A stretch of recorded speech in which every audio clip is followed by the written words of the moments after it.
Snow drifts across a flat field on the Eastern Front. It is winter, the kind that hardens boots into wood and makes steel ache. A Soviet infantry platoon lies silent along a hedgerow, breath fogging, helmets rimmed with frost. Somewhere beyond the white haze, engines grind closer, the low, metallic growl of German armor.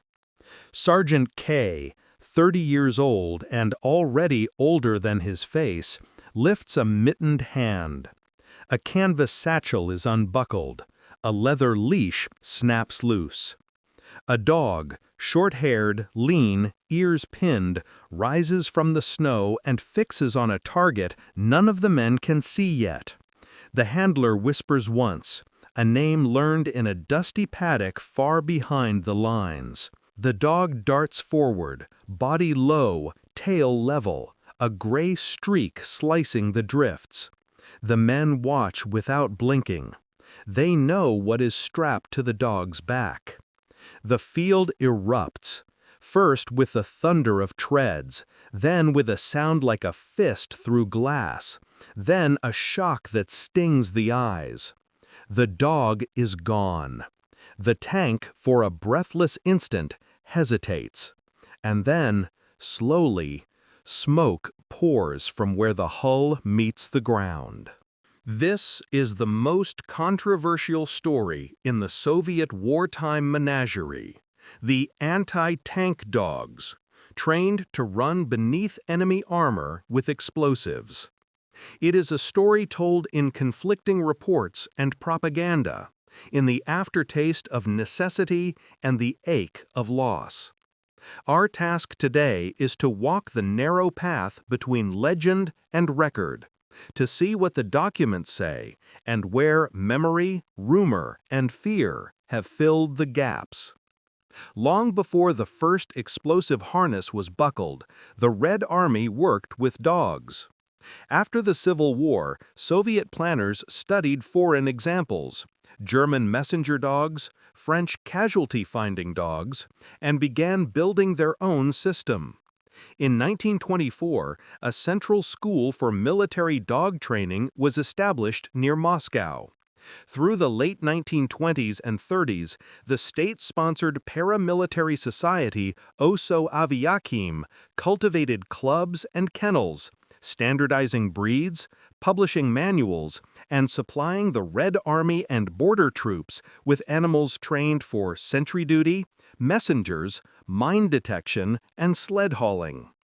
The early doctrine was practical and austere. Dogs were tools, but tools that needed human care and precise methods. Trainers developed a common vocabulary for commands. They regulated feeding and rest. They experimented with how to acclimate animals to gunfire and engine noise. As border tensions sharpened in the late 1930s, military cynologists, dog specialists, added tasks for saboteur detection and patrol in snow and marsh. The Soviet state's vast institutional capacity could produce tanks and artillery by the tens of thousands. It could also train thousands of dogs. Somewhere in these years, definitively by the late 1930s, and likely under the pressure of emerging anti-tank doctrine, the idea of the dog as a mobile mine took form. The premise was brutally simple. Armored vehicles could shrug off rifle fire and even light artillery, but they were vulnerable where steel met earth, at the belly and the track. If an explosive charge could be delivered under that belly, even a small blast could immobilize or kill a tank. A soldier might attempt this with a bundle of grenades, crawling under fire. A dog could do it faster. The harness was specific. A canvas pack fitted along the dog's spine, carrying a block of explosive and a detonator. Most accounts describe a TNT charge in the range of 4 to 12 kilograms. Contested, different units and time periods cite different weights. A wooden or spring-loaded detonator stick projected upward. When the dog slid under a tank, the stick would strike metal, depress, and trigger the blast. Safety pins held the firing mechanism safe until the last moment. Handlers would pull pins seconds before release. Training took two things: a powerful, simple association, and a way to make that association hold under chaos. The methodology described in Soviet manuals emphasized reward.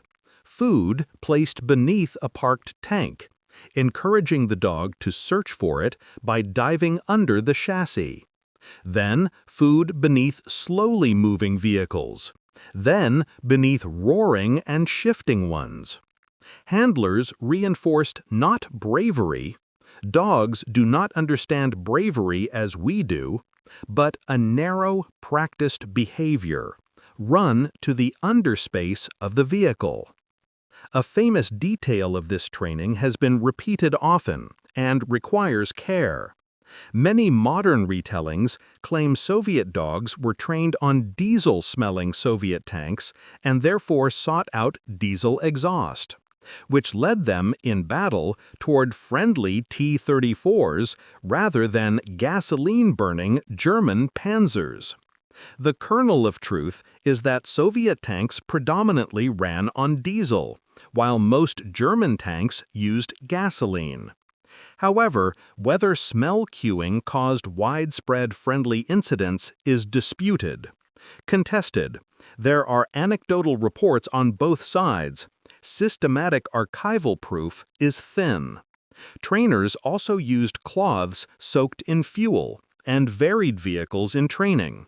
The dog's key cue was the silhouette and sheltered underbelly, not exhaust alone. By 1941, as the Wehrmacht drove into Soviet territory, the anti-tank dog units formed part of specialized detached battalions within rifle divisions. Numbers are difficult to pin precisely, but it is clear that dozens of units were fielded in the first desperate year. Their missions clustered around defense, covering likely armor approaches, protecting trenches, and offering a last-ditch counter to breakthroughs. The method was tactical, not strategic. A dog could disable a tank, but could not hold ground. Used well, the tactic bought time. On the approaches to Moscow in late 1941, where frost split fuel lines and men died within earshot of church bells, anti-tank dogs were deployed alongside anti-tank rifles and field guns. Soviet after-action summaries note dog mines as one of many means that slowed German spearheads. Contested. Specific unit claims vary. Some reports credit dogs with destroying multiple tanks in single engagements. Others report failed attempts. German field notes and training bulletins from 1942 mention the presence of Hunde mit Sprengstoff, dogs with explosives, advising troops to fire at approaching dogs and avoid idling over suspicious animals. Whatever the statistical effect, the idea had lodged in soldiers' minds. The battlefield experience was uneven. Dogs trained on quiet ranges often balked in the shrieking blast of battle. Some froze at the first artillery strike. Others, in the flicker of tracer and engine heat, did exactly what they had been taught. A handler's memoir from the Leningrad sector describes tying a white cloth to a dog's harness on winter missions so riflemen would not shoot their own asset. Another account mentions tying a thin wire from harness to handler to pull a safety pin at the last moment, a grim umbilical in a frozen field. There were failures, and Soviet files admit them. Dogs sometimes ran back toward the trench line in confusion. Some attempted to seek shelter under the nearest vehicle, friendly or enemy. A weapon that depends on the behavior of a living creature is a fragile instrument. The Red Army's evaluators understood this, even as they counted what successes they could. In the summer of 1943, on the rolling fields near Kursk, the largest armored clash in history made every anti-tank measure valuable. Soviet doctrine at Kursk depended on depth: minefields, anti-tank ditches, artillery traps, and mobile reserves. Anti-tank dogs were present among the many layers. Soviet accounts from units in the Voronezh and Central fronts claim that dogs disabled several tanks. Figures range from handfuls to dozens. Contested, the exact numbers are debated. Propaganda amplified tallies, independent German confirmations are scarce. What we can say with certainty is that by mid-war, the Red Army had a mature industrial answer to tanks: better guns, better mines, and the T-34-85 with high-velocity firepower. In that world, the dog weapon began to look more like a stopgap than a solution. It is tempting to flatten the story into a single moral: cruel desperation, or ingenious improvisation, or useless terror. But history rarely allows such clean sentences. Standing on a ridge where tanks once burned, we can instead ask a narrower question: what did the program cost, what did it gain, and why did it fade? The costs were immediate and visible to those who loved the animals. Handlers lived with their dogs for months, feeding, grooming, whispering commands, shaping behavior with patience and consistency. In war, that bond could not override the weapon's logic. There are testimonies of handlers who could not, on the day, pull the pin. There are also testimonies of handlers who, after the explosion, sat in the snow with empty leashes until night fell. The gains are harder to quantify. A single immobilized panther at the head of a column could stall an attack for crucial minutes. A blown track could force an armored unit to detour into a kill zone. In defense of a capital city, minutes mattered. The mere rumor of dogs could cause crews to button up and fire at anything that moved, altering tactics. In military arithmetic, even rare successes can be net positives when the alternative is none. There were also rational technical reasons for the program's decline after 1943. First, quality alternatives proliferated. Soviet infantry received more effective handheld anti-tank weapons. Artillery density increased. Aviation interdiction improved. Second, armor design evolved. Belly plates strengthened. Skirts and guards complicated under-hull access. Third, as front lines stabilized, large-scale battles gave way to combined arms maneuvers where rigid, pre-positioned dog detachments were less relevant. After-action analyses in 1944 and 1945 quietly shifted dogs away from explosive delivery toward roles where their senses, not their bodies, were the weapon. Mine detection, messenger work, stretcher guidance on narrow forest paths. In these roles, dogs saved countless human lives. Soviet sappers wrote of dogs who could smell TNT beneath frozen soil, or find the shallowly buried mines laid in haste by retreating units. In urban ruins, dogs learned to lead medics to quiet pockets of life: a hand beneath dust, a cough where no one else could hear it. The war ended. The program, at least in its anti-tank form, did not become a peacetime legend to celebrate. It slipped into that gray drawer where states keep methods they need but do not admire. Post-war Soviet encyclopedias listed anti-tank dogs laconically as one entry among many military innovations. Western writers, discovering the idea, often reacted with a shudder that colored the facts. In the Cold War atmosphere, the story hardened into caricature, faceless commissars, expendable animals, and, often, impossible numbers. So let us go back to the sources we can trust. We know the institutions: the Central Training School near Moscow, the OSOAVIAKhIM infrastructure, the detached battalions assigned to rifle divisions. We know the hardware design: canvas packs, mechanical contact detonators, TNT charges within a plausible range, safety pins. We know the training principles: repetition with food reward, progressive exposure to noise and motion, an emphasis on the undercarriage as the goal.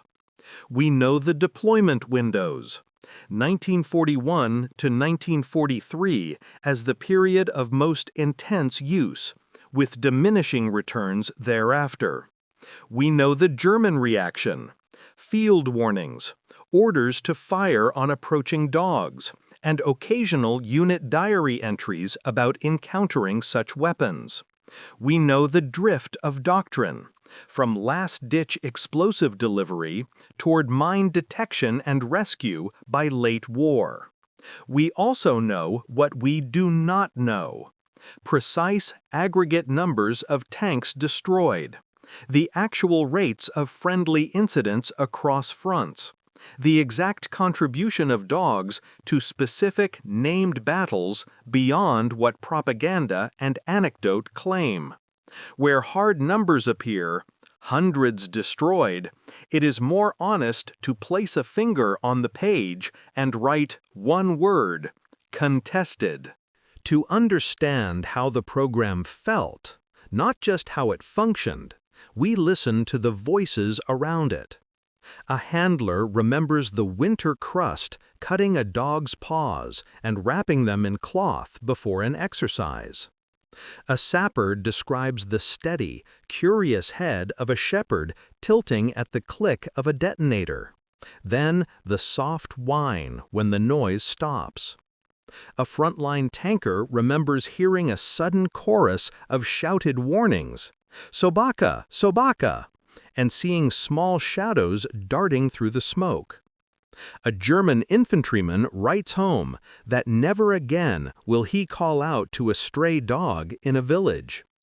These human details, though modest, tell us what the statistics cannot. If the story still disturbs, that is because it touches a raw nerve in the pact between humans and animals. War is the systematic betrayal of many pacts, between states and citizens, between plans and lives, and sometimes between a person and the creature that trusts them. Yet we should resist sliding from discomfort into certainty. The same institution that asked dogs to carry explosives also credited them with saving thousands from mines, guiding patrols through blacked-out nights, and standing so quietly beside wounded men that the men began to breathe more evenly. Within a total war, contradictions crowd together. There is a last scene worth holding. It is late 1942, near a village whose name is a curve of consonants. The snow has gone to slush. The front has moved 3 times in 4 weeks. A Soviet company is dug in behind a bank of churned earth. Behind them sits a lone T-34 with its engine idling, crew loading shells from a stack like loaves. On the flank, a dog handler whispers to his partner, an animal with amber eyes and a coat the color of dry wheat.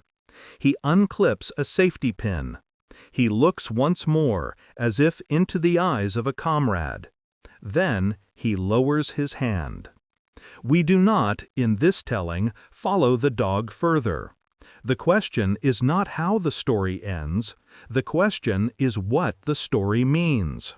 For Soviet planners, it meant a temporary instrument in a fight for survival. For German crews, it meant one more terror in a field already heavy with them. For handlers, it meant a weight that would not lift easily after the guns fell silent. For us, it means learning to read a thin historical record without pretending it is thick. When you visit the museums where tanks sleep under pale bulbs, you can walk around a T-34 and crouch by its tracks. You can look up into the space where mechanics once crawled, where the world was dark and smelled of oil. It is small under there and colder than you expect.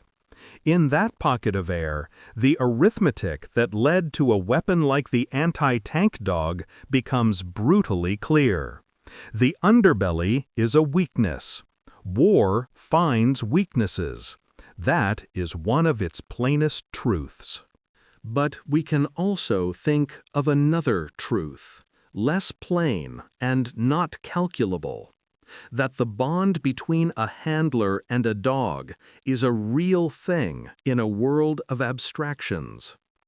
In his pocket diary, a Soviet trainer wrote after a failed mission, "He did not understand why I would not let him run today." The sentence is not a complaint. It is a recognition that language, and with it the moral stories we tell, reaches only so far. By 1944, most anti-tank dog detachments were reorganized, their animals retrained for mines. The war's shape had changed. The weapon had served its narrow purpose and met its limits. The dogs stayed. They trotted beside sappers into fields seeded with metal teeth. They lay down gently on floors that were not floors at all, but thin skins over traps. They carried messages on cords strung through the ruins of villages. In the late summer of 1945, when the world was suddenly full of new orders and ceremonies, some of these dogs found themselves demobilized with their handlers, riding east in night trains that smelled of smoke and dried fish, heads in laps, the rhythm of wheels, a lullaby neither human nor animal chose.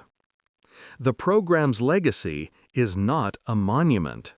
It is a file, a handful of photographs, an entry in a manual, a few lines in a war diary, and a series of stories passed from veterans to children to archivists and back to us. It lives in arguments online and in footnotes that say "contested," and in museums where curators answer the same question again and again. Did they really do this? The curators nod and explain the parts we can verify. They add, carefully, the parts we cannot. On a cold morning, you can stand at the edge of a field and close your eyes. The sounds that come to you, the cough of an engine, the slap of a flag against a staff, a man's voice muffled by a scarf, do not belong to any one year. They belong to a condition. War compresses time. It makes everything feel both ancient and immediate. In that compression, choices that look monstrous at a distance can look, up close, like the only door in a burning room. We do not excuse. We do not condemn. We do not have to. The record does not need our verdict. It needs our attention. And the attention we can give is this. When we tell the story of the anti-tank dogs, we place it among the other instruments of a state fighting for its life, no more and no less. We name the methods. We mark what is uncertain. We acknowledge the humans who trained and decided, and the animals who could not decide at all. And then we widen the frame to see that even in the most mechanized war in history, a living creature could still shape a battlefield, leaving behind, in place of that creature, a silence that is not easily filled. The platoon on that winter field does not know what history will make of today. They know the weight of the satchel. They know the feel of a leather collar in the hand. They know the strange, expanding second when an engine slows, and men shout, and someone, somewhere, prays without words. Snow blows across the churned ground, covering tracks and prints, the way time covers the rest. Behind the hedgerow, a handler sits down, palms over his face, and breathes into the hollow he has made with his hands until the air warms. Then he stands. There is work still to do.